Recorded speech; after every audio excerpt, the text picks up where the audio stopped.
On that day, Isuzu and Seiya were in the office. Isuzu mentioned the report on Amati's transportation, which stated that there had been an increase in bus frequency, while there was no significant update regarding the stadium. Suddenly, Seiya began to feel a severe headache and collapse, losing consciousness. Isuzu panicked and repeatedly called his name.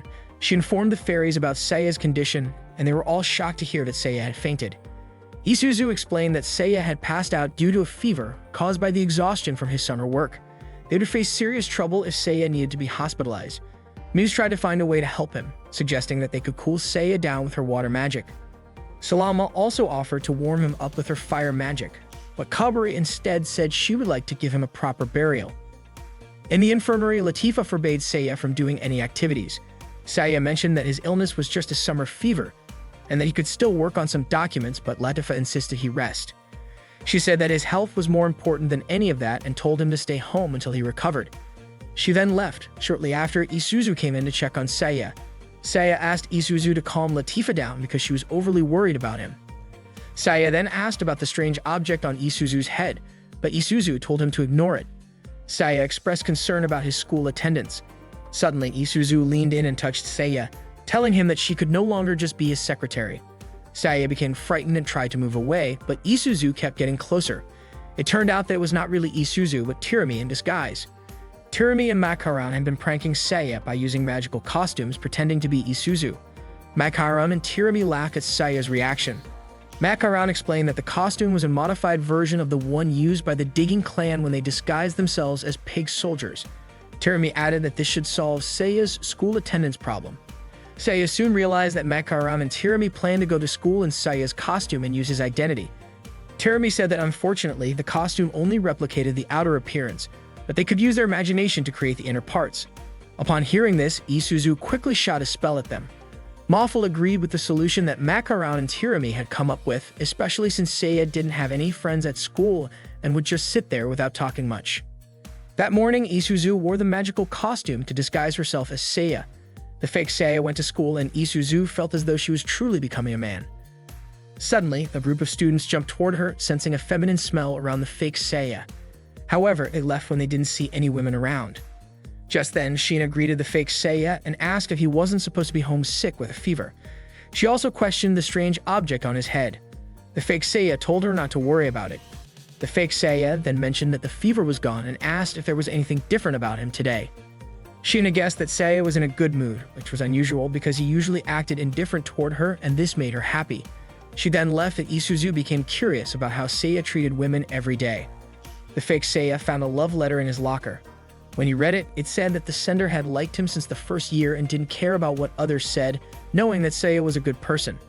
The sender invited him to meet behind the gym after school to confess their feelings. While in class, Isuzu was still thinking about what to do. She considered texting Seiya for instructions but didn't have the heart to do so because Seiya was still sick. After school, when the fake Seiya met the letter's sender, Kanae, it turned out that Kanae had accidentally put the letter in Seiya's locker. She had meant to place it in Kimura's locker instead. Kanae asked about the object on the fake Seiya's head, but the fake Seiya told her not to worry about it. The fake Seiya then asked Kanae if she didn't like Seiya. Kanae thought Seiya was angry and quickly apologized. However, the fake Seiya told her not to worry about it because everyone makes mistakes. Instead, he was actually impressed that Kanae had come to apologize, seeing it as an admirable and honorable act. Kanae was surprised to be called an honest girl and she thanked him, thinking Seiya would have scolded her. Suddenly, Kanae mentioned that she was glad she had intentionally placed the letter and then quickly left. Isuzu was left wondering about Kanae's behavior. Later that afternoon, Isuzu was chatting with Makaram. She said that the day had gone smoothly with no important reports, and she hoped tomorrow would be just as easy. Makaram then remembered his past at Doki Doki Melody High School in Maple Land, a school known for its delinquent students. Isuzu had even heard about some violence at that school. Makaram mentioned that he used to be part of a gang there, but in the end they kicked him out when the school found out he had been inciting other schools. Isuzu wasn't particularly interested in hearing about it and just hoped that Makaram wouldn't cause any trouble. Makaran understood and promised to act like a typical high school student. The next day at school, Makaran wore Seiya's magic costume. The fake Seiya was reading a comic and slouching in a way that was disrespectful while the teacher was giving a lesson. The teacher asked about the object on his head, and the fake Seiya told him not to worry about it, even asking the teacher to just get back to his work. Saya then stood up and requested to go to the student infirmary because he wasn't feeling well. He laid down behind the school and suddenly Sheena approached him.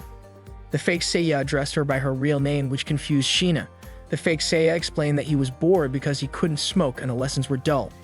He mentioned he had almost been scolded and kicked out of the classroom. Sheena seemed confused by this story. The fake Saya then suggested skipping the afternoon and going to the vending machine. Sheena immediately rejected the idea and left.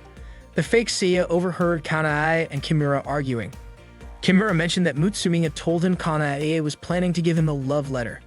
Kanae admitted that this was true but expressed her confusion over whether it was really what she wanted. Kimura said he would accept the letter if Kanae confessed to him directly. Kanae then realized her feelings were elsewhere. The fake Saya felt compelled to offer some wise advice. He approached them and calmed them down, telling Kimura that the more a guy chases a girl, the more she tends to pull away.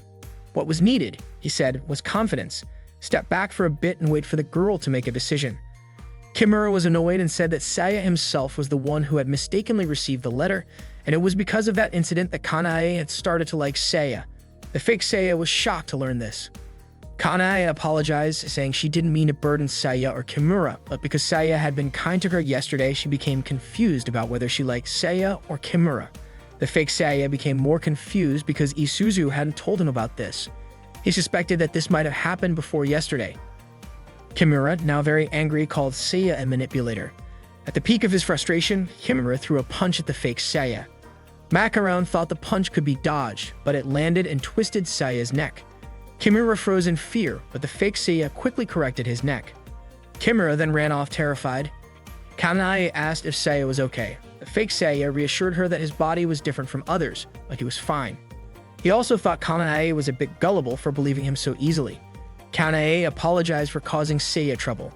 The fake Saya gave her some advice based on his experiences during a divorce process.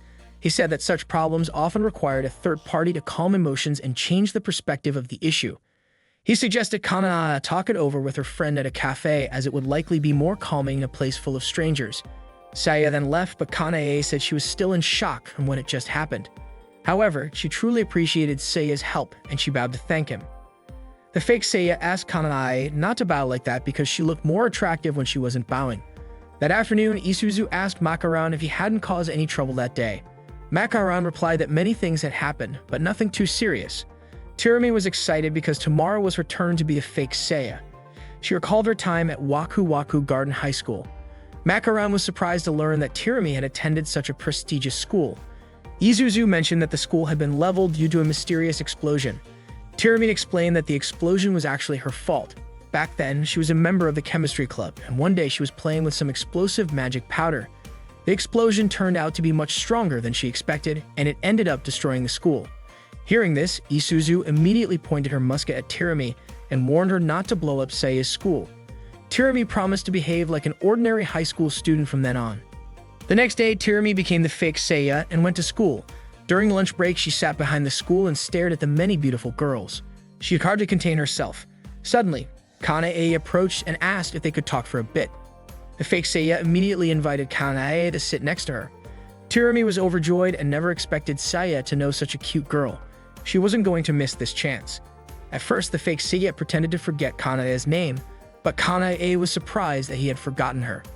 Then, using her charm, the fake Saya said that there was no way he could forget her, and that just hearing her name made him happy. He even asked her to say it again. The fake Saya was truly flirting with her, but Kanae asked him not to mess with her. The fake Saya then immediately hugged her and suggested they go somewhere private so he could flirt with her to his heart's content. He reassured her not to worry, saying he would be gentle. The fake Saya boldly pulled Kanae into his embrace. Suddenly, Sheena called out to them and asked who the woman in his arms was. The fake Saya replied that Sheena didn't need to know their business because he and Kanae were just having fun. He even invited Sheena to join in. Sheena threw food at Saya's face and said she was going to tell Isuzu so he would know what Saya was up to. Kanae then asked who that girl was. The fake Saya explained that Sheena was his coworker, but he tried to hug Kanae again. Kanae pulled away, saying that the way Saya had been speaking bothered her. She asked what his relationship with Sheena was and inquired about Isuzu, who Sheena had mentioned. Kanae realized that Isuzu seemed to be getting closer to Saya recently. Kanae started to suspect that Isuzu might just be Saya's third lover. She began to think that Seiya was used to flirting with women even though she had previously thought he was a kind-hearted man. The fake Seiya told her that Kanae was the most important person in his life, but when Kanae tested him by asking his name, he messed it up.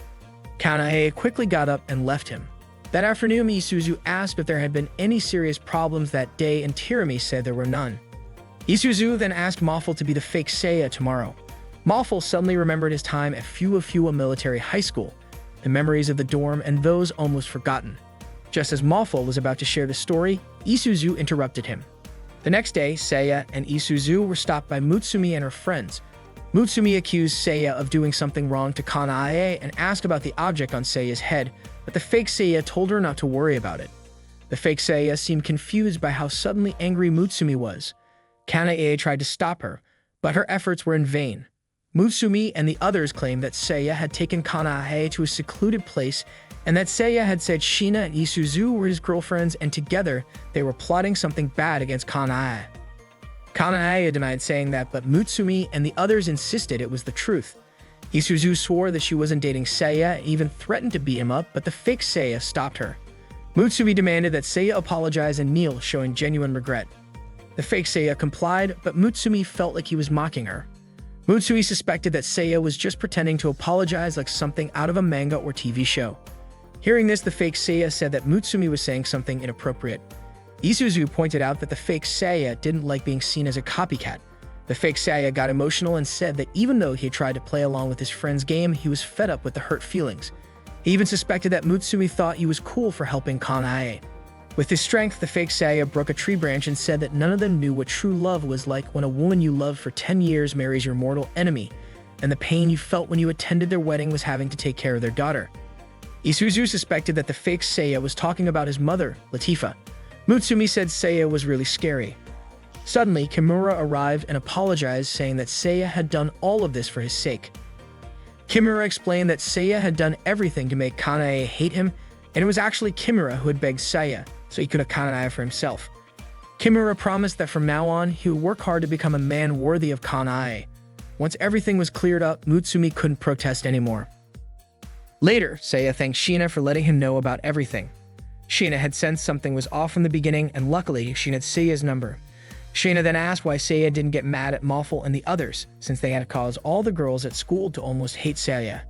Seiya replied that no matter what had happened, they had tried to help him by being his replacements, so he didn't have the right to be angry with them. Shina smiled, saying that Seiya really was just like she had thought. That evening, Isuzu met Seiya and Latifa on top of the castle. Latifa told Isuzu that Seiya was such a strange person because he eats shortcake without touching the strawberries at all. Isuzu said that Seiya seemed fine and would be able to go back to school the next day. Seiya felt fully recovered and apologized for causing Isuzu trouble. Isuzu said she hadn't helped much and might have even made things worse. Latifa mentioned that she got a new recipe for croquettes, and Seiya agreed that it would be great to have more items on the menu at Maple Kitchen. Latifa even asked Seiya to try it first, to which Seiya joked, asking if she was going to make him her guinea pig. Latifa reassured him she wasn't trying to do that. Seiya laughed, saying he was just joking with her. The two of them seemed to be chatting comfortably and happily, while Isuzu remained silently watching. With only 24 days left, the target number of visitors was still 152,508 people short.